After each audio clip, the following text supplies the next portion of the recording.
കൊച്ചിയിൽ 15 വയസ്സുകാരൻ ഫ്ളാറ്റിന് മുകളിൽ നിന്ന് ചാടി ആത്മഹത്യ ചെയ്ത സംഭവത്തിൽ സ്കൂൾ അധികൃതർക്കെതിരെ രൂക്ഷമായ ആരോപണം ഉയർത്തി കുട്ടിയുടെ കുടുംബം.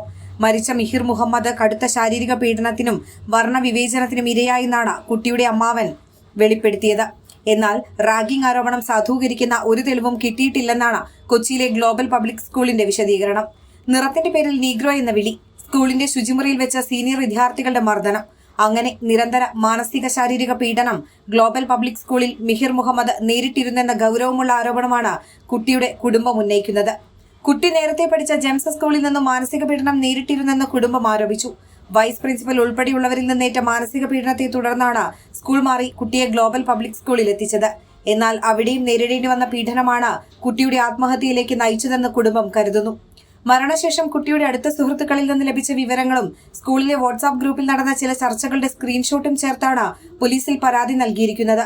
തൃക്കാക്കര ACPയുടെ നേതൃത്വത്തിലുള്ള അന്വേഷണ സംഘം സ്കൂൾ അധികൃതരിൽ നിന്നും ചില വിദ്യാർത്ഥികളിൽ നിന്നും വിവരങ്ങൾ ശേഖരിച്ചിട്ടുണ്ട്. വീട്ടിൽ കുട്ടി ഏതെങ്കിലും പ്രശ്നങ്ങൾ നേരിട്ടിരുന്നോ എന്ന കാര്യവും പോലീസ് പരിശോധിക്കുന്നുണ്ട്. ജനുവരി 15-നാണ് തൃപ്പൂണിത്തുറയിലെ 23 നില ഫ്ളാറ്റിന് മുകളിൽ നിന്ന് മിഹിർ മുഹമ്മദ് എന്ന 15-കാരൻ ചാടി മരിച്ചത്.